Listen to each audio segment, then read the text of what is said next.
TV, Amazon Fire TV, Facebook, and of course YouTube. Get all your NFL news here first.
What's going on, everybody? Welcome to another Sunday edition of Broseph Sports.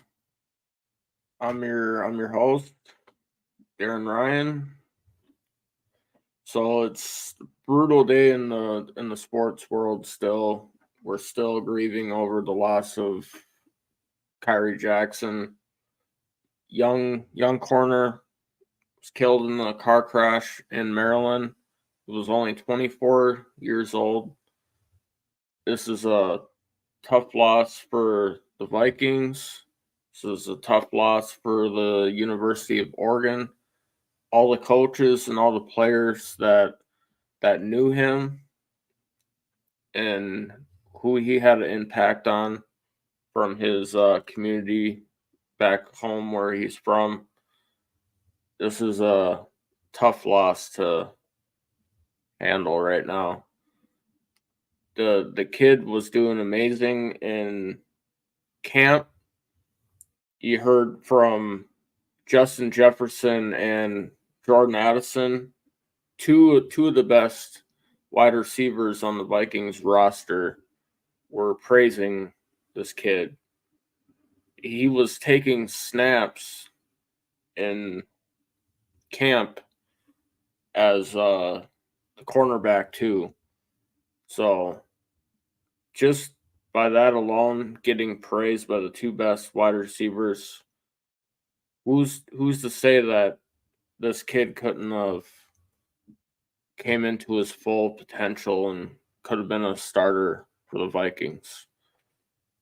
Now, the Vikings have lost players in the past as well. So right on 4th of July weekend, this is just a dagger. So I'm looking forward to this season and see the players go out there and put on a show for Kyrie. That's what I'm most focused. Looking at the defense, looking at the offense, come together, put on a show for this kid. Make it a season to remember. Like I said, kid was only 24 years old. Life cut too short. He should still be here right now. And all this transpired over some idiot wanting to get behind the wheel, drinking and driving, and taking this kid's life. Not even just Kyrie, the kid driving the car, who was an old high school teammate of his other teammate in the car from high school. 3 young men were killed because somebody wanted to get behind the wheel and drink. And this person's facing charges I don't feel any remorse whatsoever for this scumbag. I'm gonna call him a scumbag. Karma's a bitch, dude. Fucking caused the accident between three cars, and the one car that's gonna mess your life up forever, since you already messed up these families' lives forever. One of the cars actually got veered off the road, which was the car that Kyrie was in, and automatically a car went off the road and was struck by several tree trunks, and eventually a car laid the rest. Paramedics showed up. Two people were found deceased on the scene, which was Kyrie and I believe the driver. And the one was rushed to the hospital and then later was pronounced dead.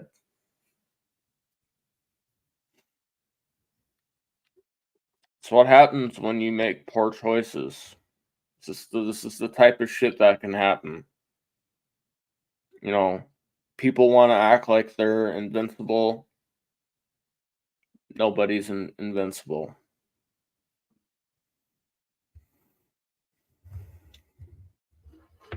So if I'm the Vikings, fucking you got to go out. You got to go out and find a corner now.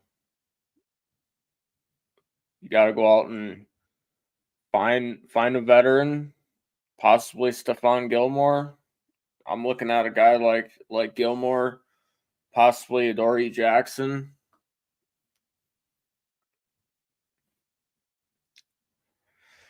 The Vikings do have money. Got about 28 mil. Either go out and you take a vet, bring in a vet, or you trade for a corner, which I wouldn't be opposed to as long as this is a good corner and we're not giving up draft capital for a scrub. All right, I don't need a scrub corner that's gonna get burnt on every down. That ain't gonna fly with me. So I'm already gonna be calling for him to be gone. So as long as we can fill in that void at corner now, and I'd say you fill it in with somebody that's gonna fill that spot correctly. And when I say correctly, I mean someone that's gonna have an impact like Kyrie was gonna have an impact. I want someone that's gonna be on the same trajectory as he would have been on. I don't want someone that's fucking over the hill and can't put on a show anymore. And I don't want someone that's absolute fucking dog shit. So if we're gonna bring in a corner, you really gotta do your homework on who you're gonna bring in.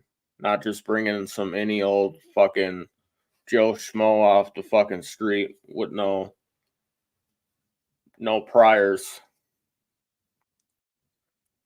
Other than that, I want to see the Vikings beef up the offensive line and then bring in a defensive tackle. Someone that can play with Harrison Phillips. Someone that's gonna actually stop the run, help out Harrison Phillips, so they can both succeed. Someone that can eat up the blocks while the other one breaks through, whether he's fucking stopping the run or producing pressure for the quarterback. Something that needs to give here. Quezzy, we got 1 month left until football officially starts in August. Something needs to happen, my guy. So I'm tired of the same old, same old.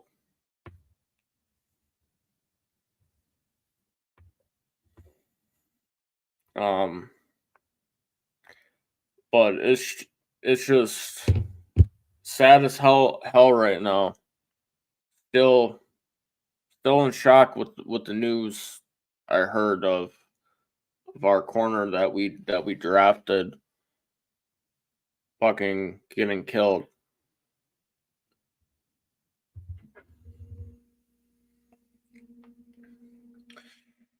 Looking forward to this Twins matchup today.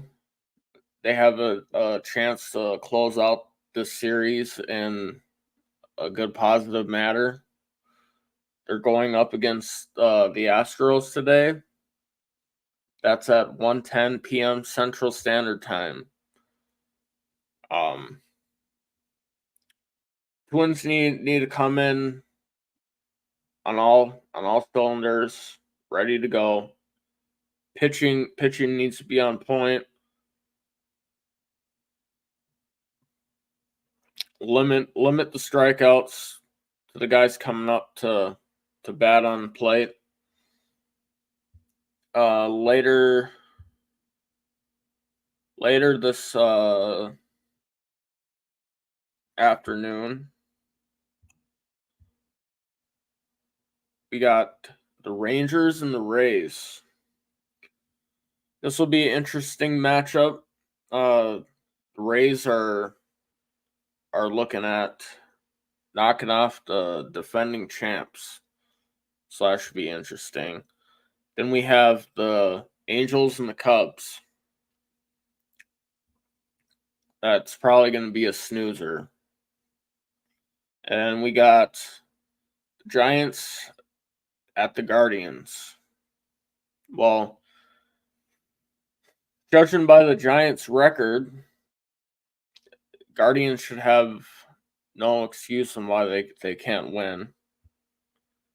And we got the crummy White Sox versus the Marlins. That's going to be another snoozer. So I probably wouldn't recommend watching that game. I really don't watch snoozers. Not going to lie to you. And we got the Tigers and the Reds, which that should be a good matchup.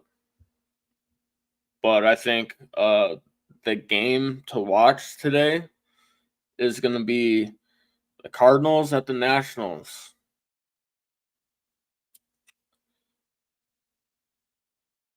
I think the Nationals can pull up an upset today, knock off a strong Cardinals team. Mets and the Pirates, another snoozer to me. Phillies and the Braves, another good matchup. I need the Braves to knock off the Phillies. And we got the Kansas City Royals taking on the crummy Rockies, so it should be a game that the Royals can win. We got the Orioles at the Athletics. Baltimore is going to absolutely fucking destroy Oakland. Padres and the Diamondbacks. Padres are going to fucking smoke the backs. And we got the Dodgers and the Brewers. Dodgers going to wipe the fucking floor with these guys. Mariners and the Blue Jays. Mariners can wipe the floor with them. Yankees and the Red Sox. That game that's going to be on tonight, that's going to be a fun one to watch too. Very, very good rivalry in baseball between the Red Sox and the Yankees. Always a fun one to watch. I got the Yankees pulling this one off.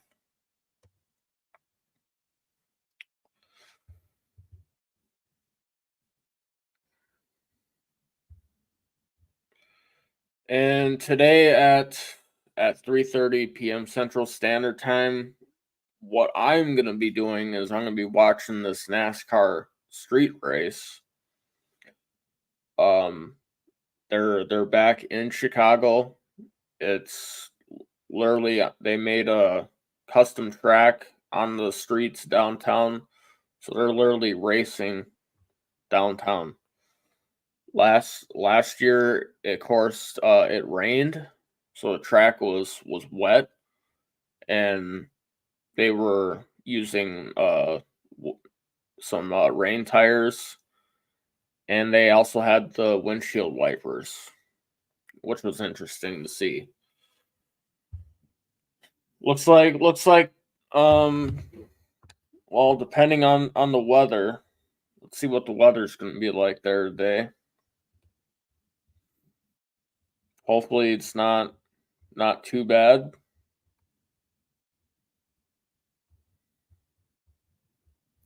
Yeah, looks like so around oof. Looks like they are going to be getting rain. So around 3:40, 45 ish. They're getting 4 o'clock, and it should be dry at about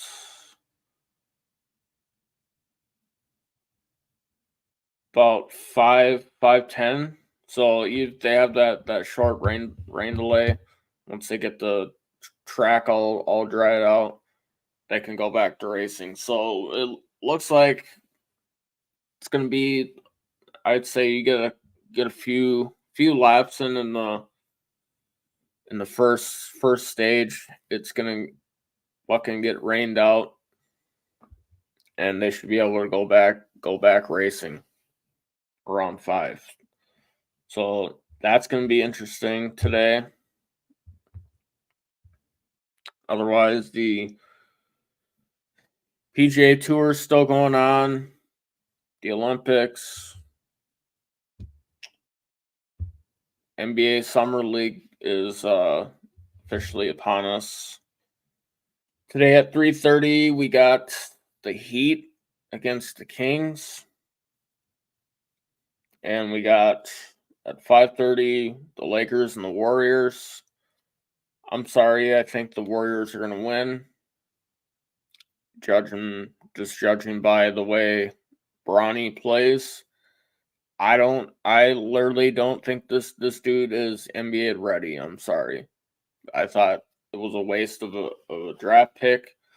I was calling it a waste before this dude was even thinking about fucking saying that he wanted to fucking get drafted. The dude was mediocre in fucking high school, mediocre in fucking college. He's basically getting all this recognition because of his last name. I guarantee you right now. All right. This is on I'm going on record saying this. If his last name was not James, you wouldn't be fucking hearing about this kid. You wouldn't be seeing this kid. They're like, sorry, bro. Looks like you're gonna join the pro semi league, semi pro. I don't fucking see this dude fucking being in the NBA. And if he did get to the NBA, you'd see this fucker in the G League. That's honestly where he should be at right now. Is the fucking G League. Wasted fucking roster spot. Not only that, fucking They are literally fucking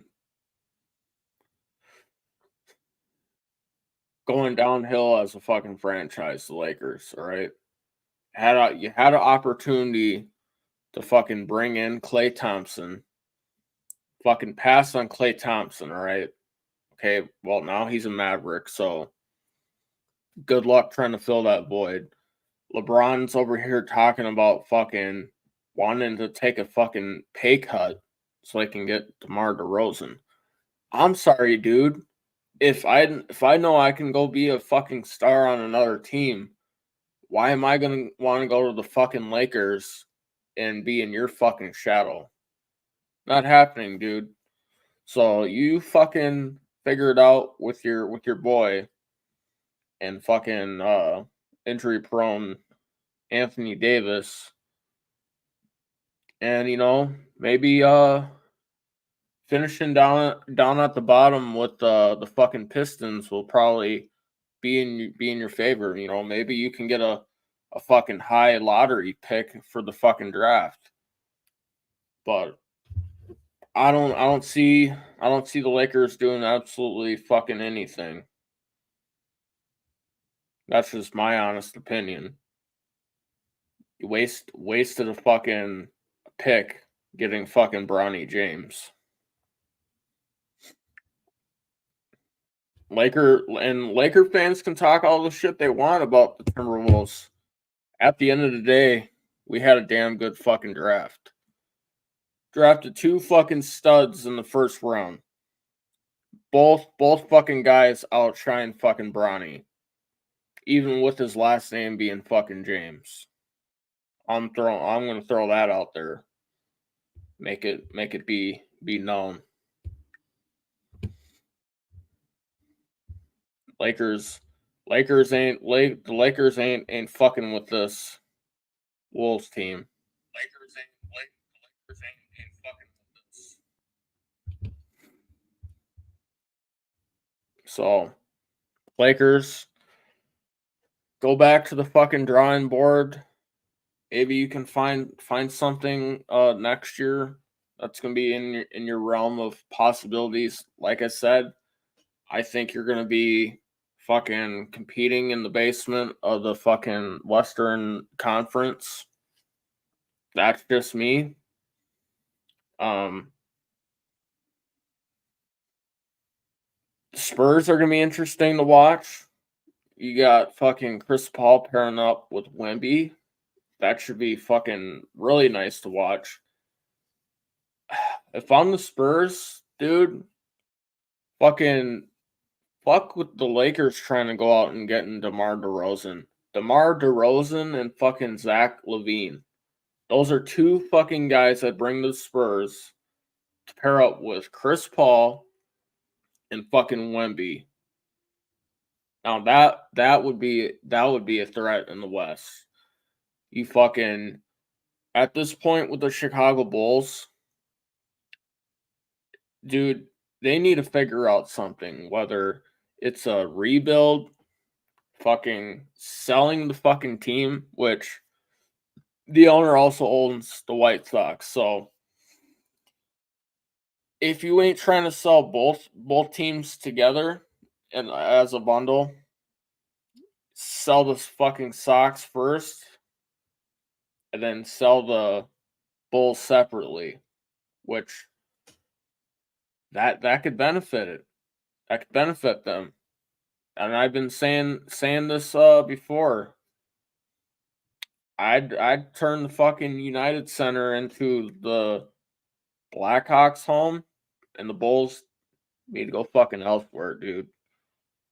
Like, sorry, we'll tear down Soldier Field after the Bear. If I'm the fucking mayor of Chicago, I'd be like, look, dude. So when the Bears move to Arlington, we'll tear down fucking Soldier Field. We'll build you a fucking arena right there. But they need to figure something out because you're literally wasting away Zach LaVine and DeMar DeRozan on a fucking mediocre, sometimes shitty most of the time fucking Bulls team. Something needs to get figured out.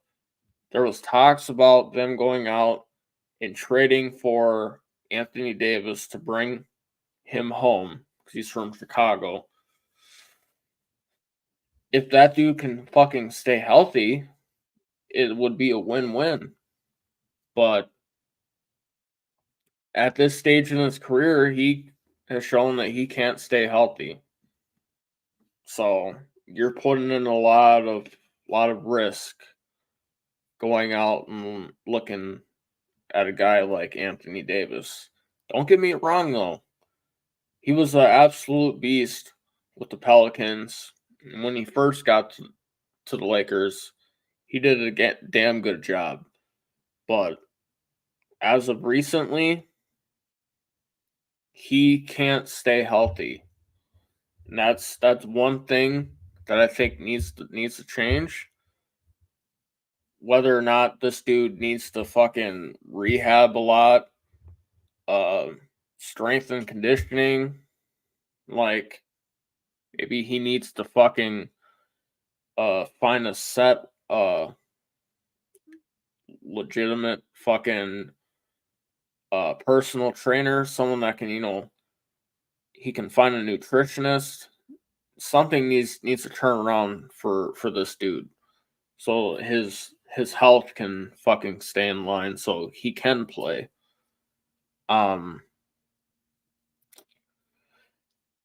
Otherwise, if I'm the Lakers, I'd fucking pawn him off to the highest bidder for him, and you go out and you find a nice young replacement for Anthony Davis, and you start fresh. That way you don't have to worry about your fucking guy being sitting on the fucking pine and you're missing the playoffs. Lakers got talent there. They have talent. It's just something needs to fucking change. Maybe it's fucking LeBron holding the team down. We don't know. Maybe it's the coaching. Maybe it's ownership. We don't know, but it's affecting the whole organization. Something needs to give.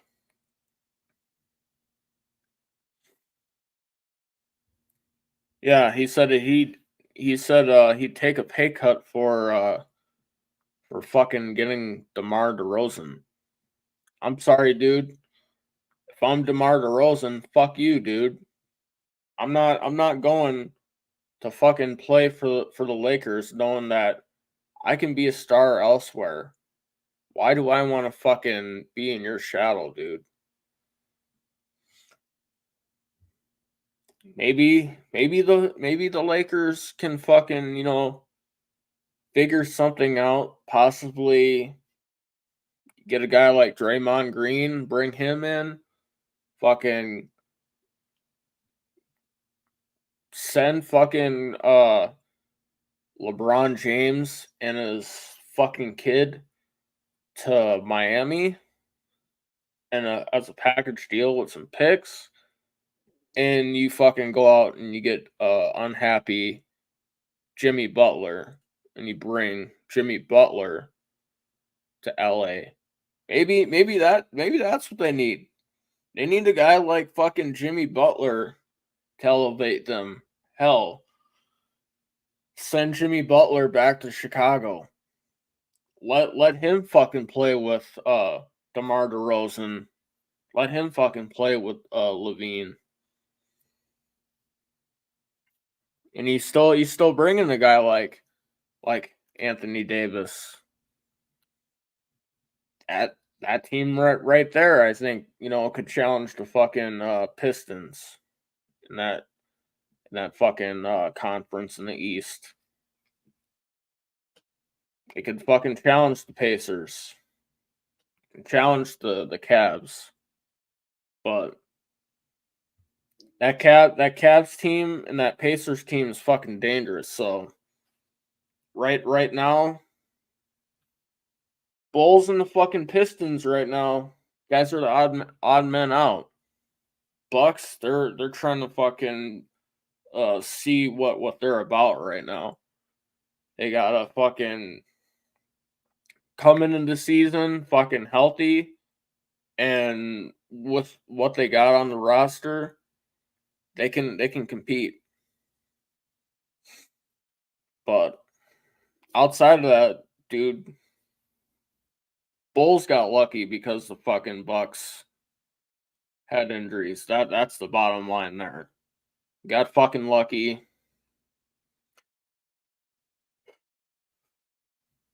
I just I just don't fucking see the Bulls doing anything as regards to trading DeMar DeRozan.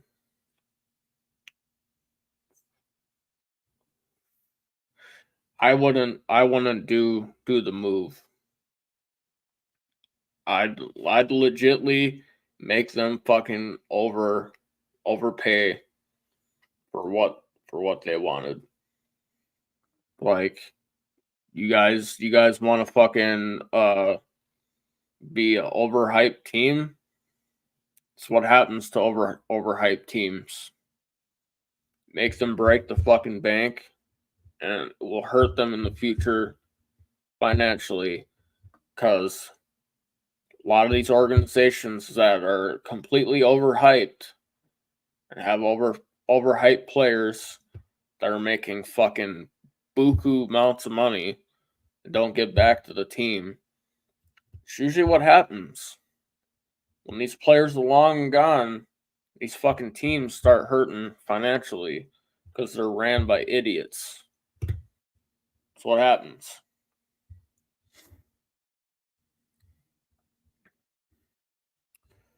Good afternoon, Miss Yoli. Thanks for tuning in. But Bronny, you're not fucking cut out for the NBA. I'm sorry, dude. You're just not.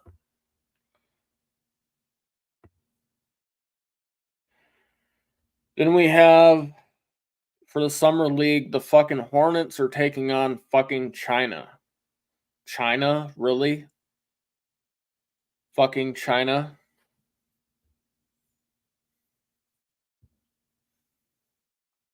Why are we even letting fucking China compete in the fucking summer league, dude? Makes no fucking sense unless the NBA is fucking hinting at expanding to China, which I'm fucking against. Fuck China. Hell no. Nope. You want to do anything with the fucking expansion? You fucking bring the Sonics back in Seattle. That's what a lot of the fans want to see is they want to see the Supersonics back. And me, a Wolves fan, growing up and seeing the Supersonics, they were fun to watch. Bring them back, dude. Just as long as you bring them back and you don't fucking fleece the Timberwolves by fucking getting rid of one of our fucking uh great fucking stars to fucking go to that team because I'm gonna be fucking pissed. To tell you the truth, I don't wanna see that. Fucking any of my fucking starting six. Nope, I'm not alright with that.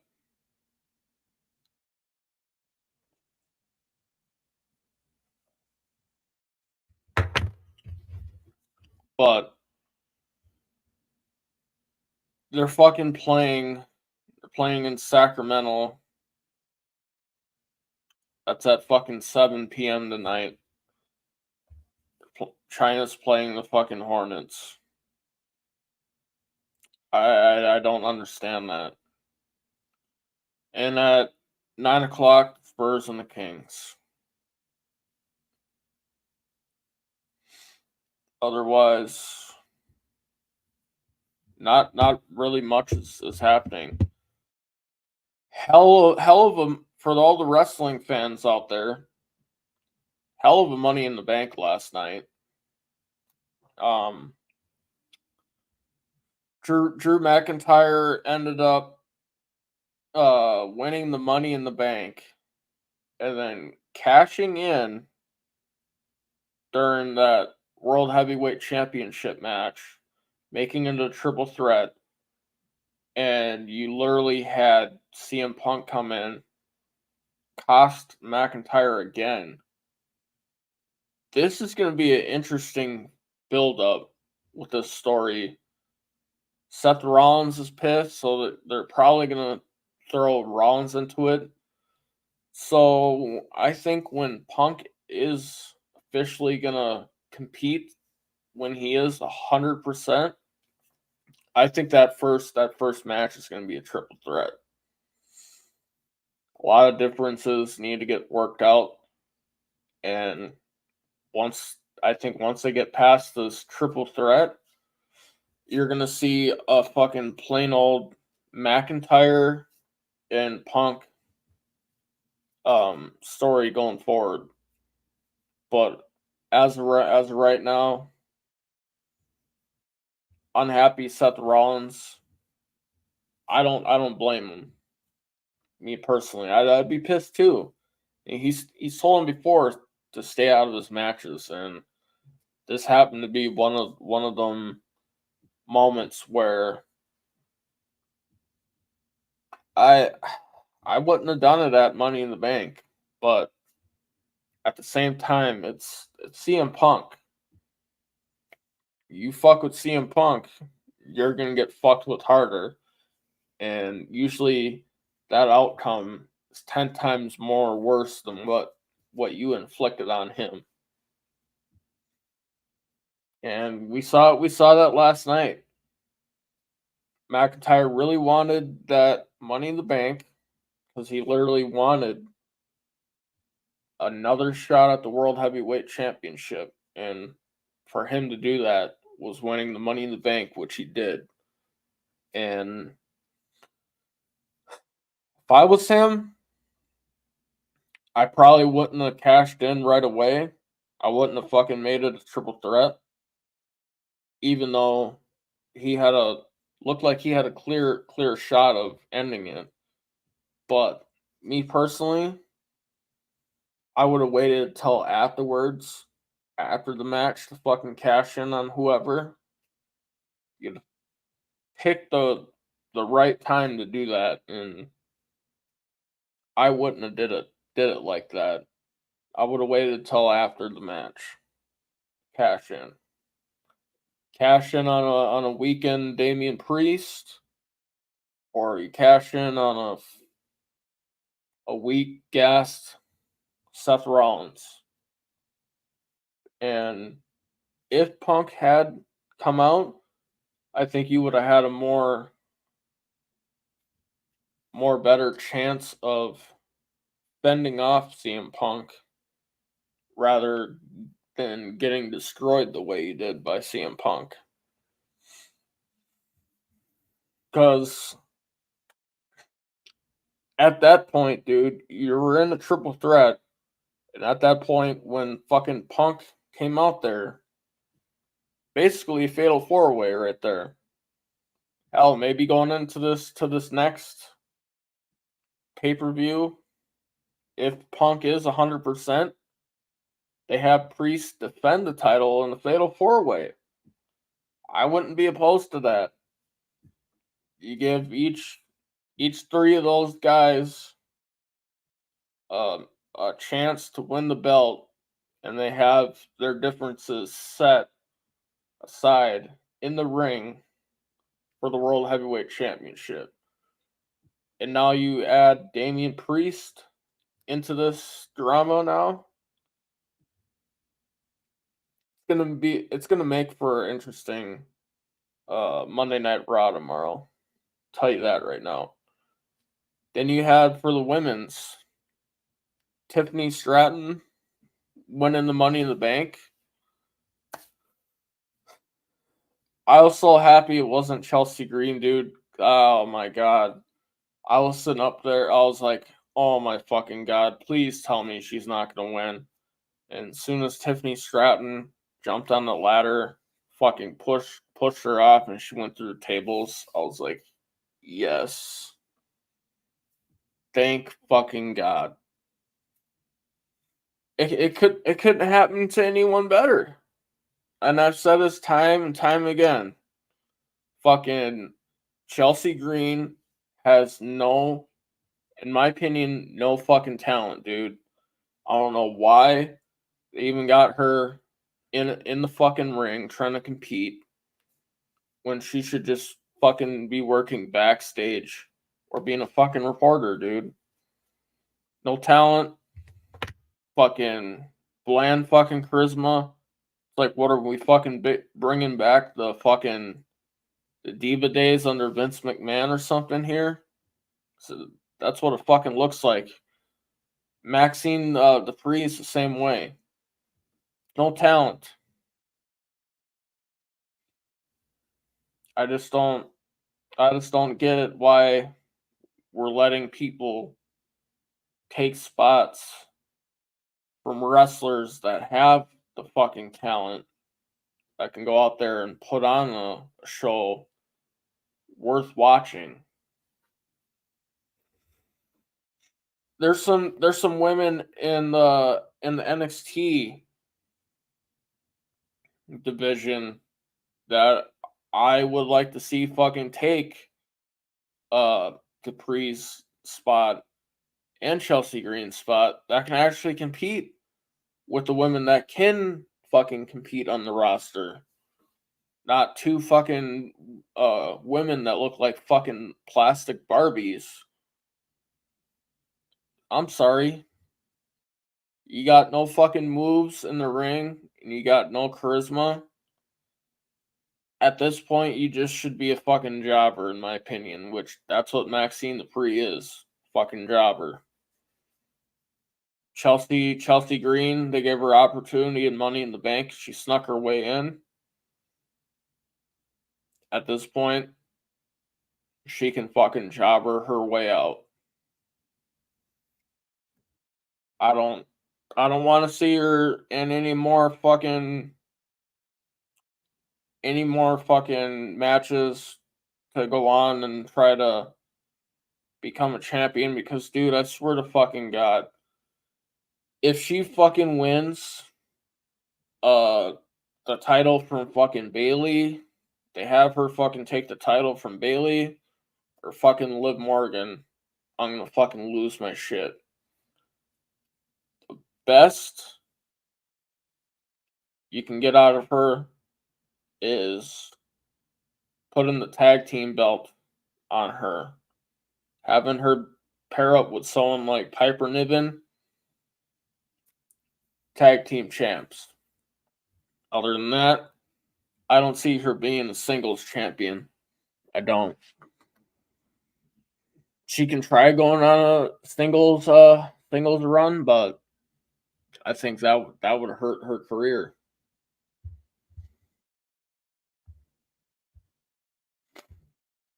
And that Intercontinental Championship match between Sami Zayn and Braun Breaker, absolutely fun to watch that match. You literally had Braun Breaker who looked like he was going to hit the spear to steal the deal on Sami Zayn, but you never count Sami Zayn out. You never do.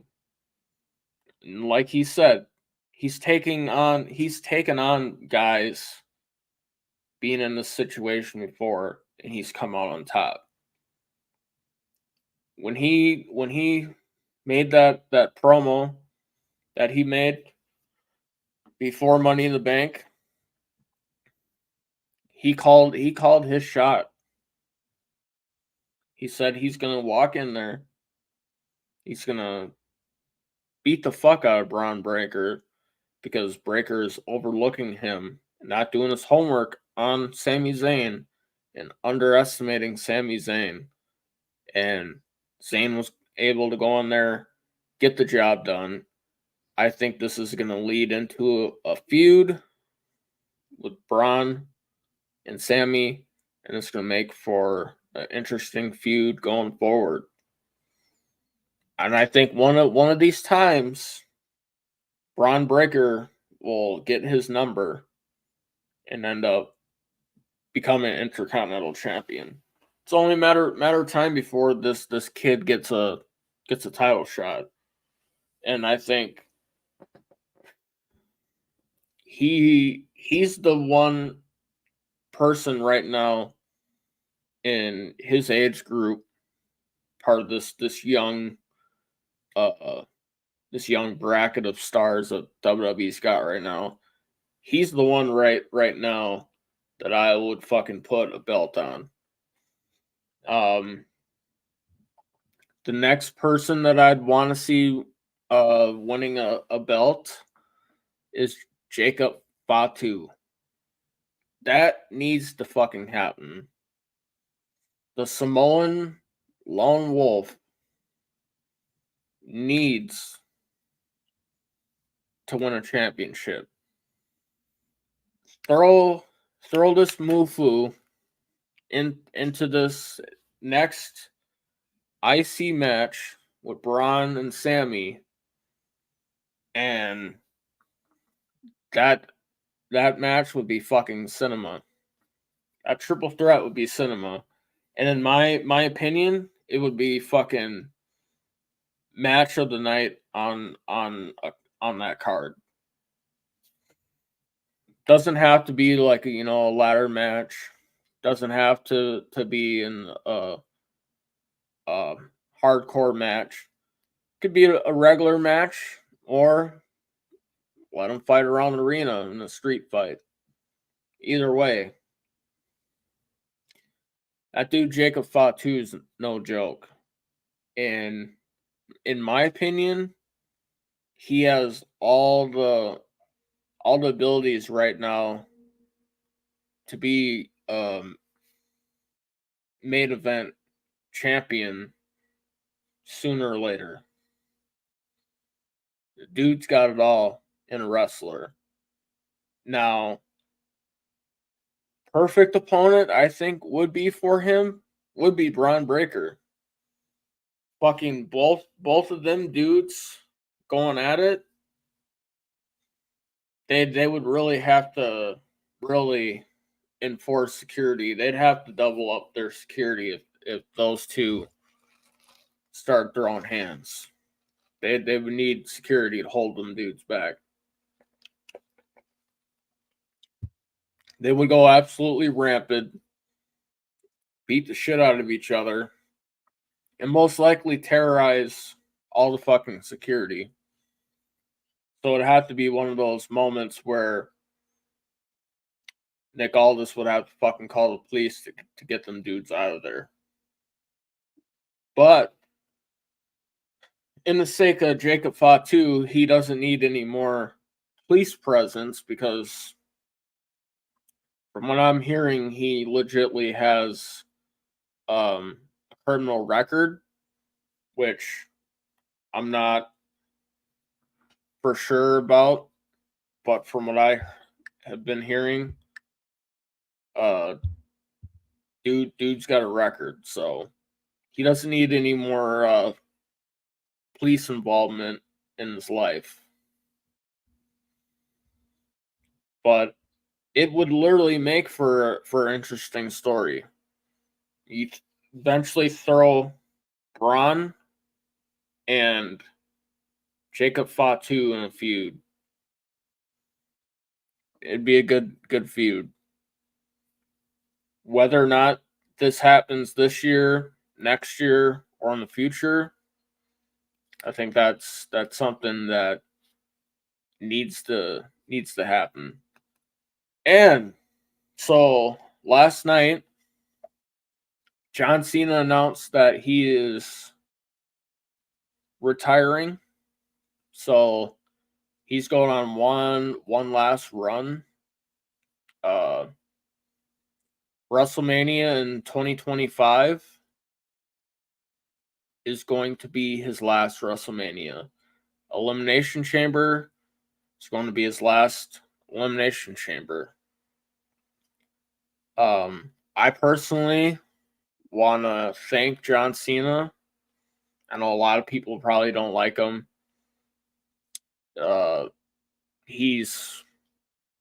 Some can say he's the GOAT. He tied Ric Flair's record 16 championships all time.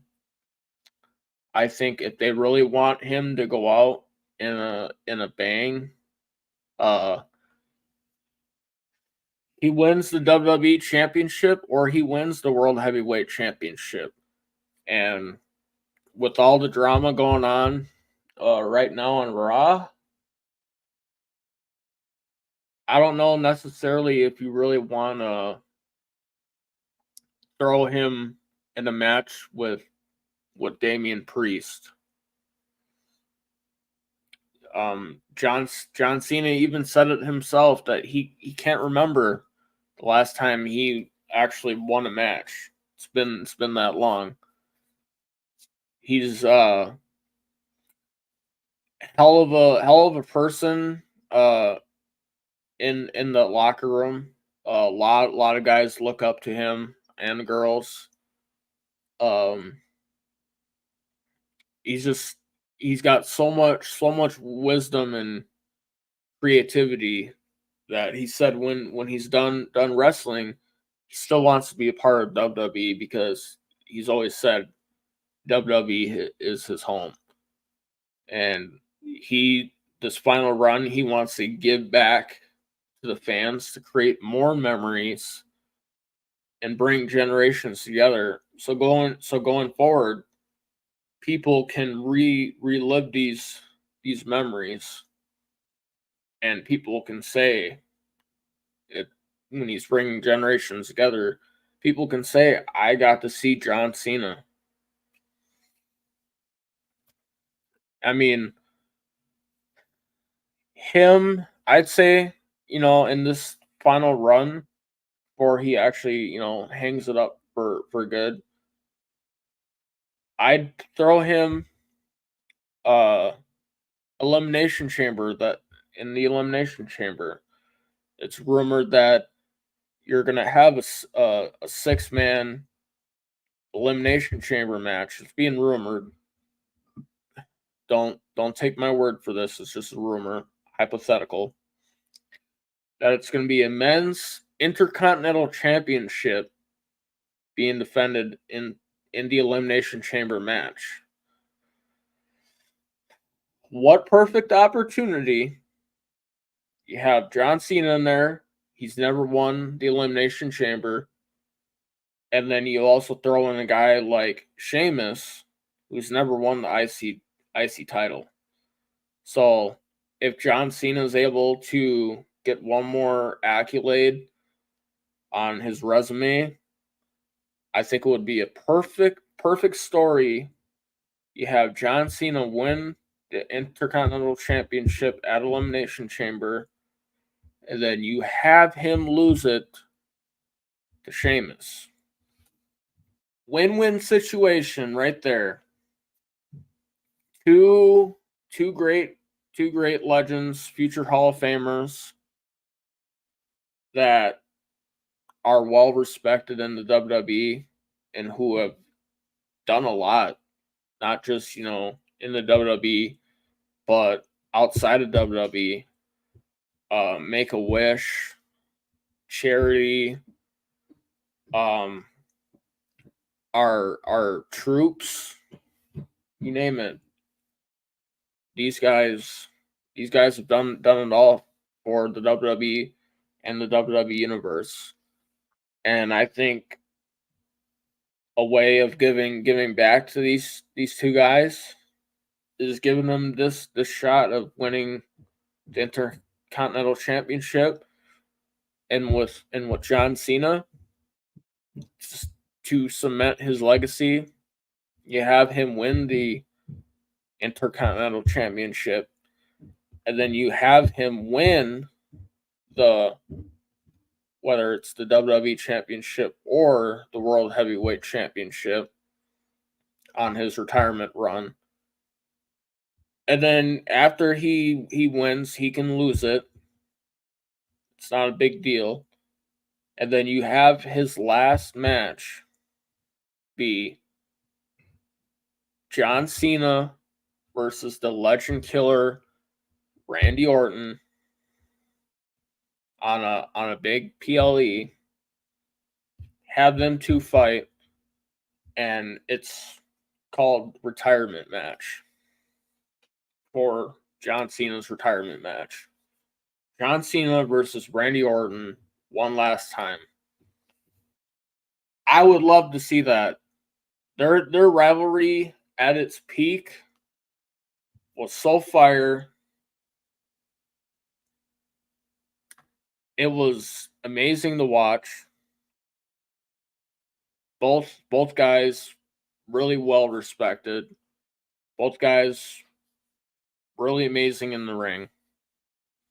Got all the charisma on the microphone. Them guys can talk the talk, and they can walk the walk. They can back it up in the ring. But for John Cena's last match, given that Edge is not in the WWE no more, if he was, I'd say John Cena and Edge as his last match. But as of right now, you either have it John Cena and Randy Orton, or you have it John Cena and CM Punk. Either one of those, I think, would be an amazing match. Or you have the John Cena versus The Rock. Any three of those matches, I think, would be perfect for Cena to walk off into the sunset. Like I said, he's basically done it all. But for him to really cement his legacy, what's literally looming over him is eclipsing the 16-time championship that's holding over him, eclipsing that, surpassing Ric Flair, and you have the IC championship, which is right there. He can be a Grand Slam champion once he wins the Intercontinental Championship, and that's if he does. WWE could go ahead and say, "Nah, sorry, John, you're not getting the Intercontinental Championship." And they also could tell John Cena, "You're not getting another title shot," which is all right with me. Another person who I'd throw up there to surpass Ric Flair, the Nature Boy, would be you have him, Randy Orton, surpass his former Evolution partner, Ric Flair. He's already got 14 championships.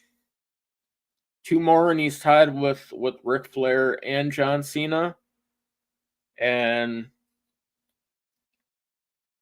fucking have him eclipse it. I thank everybody for tuning in and watching the show today, watching Broseph Sports. Fun talking to you guys every Sunday at noon. I'm gonna get ready for this Twins game. I hope you guys have a great Sunday and you guys enjoy whether you're going to be watching the Summer League today, going to be watching NASCAR, baseball. Have a great time. Be safe. And as always, Skull.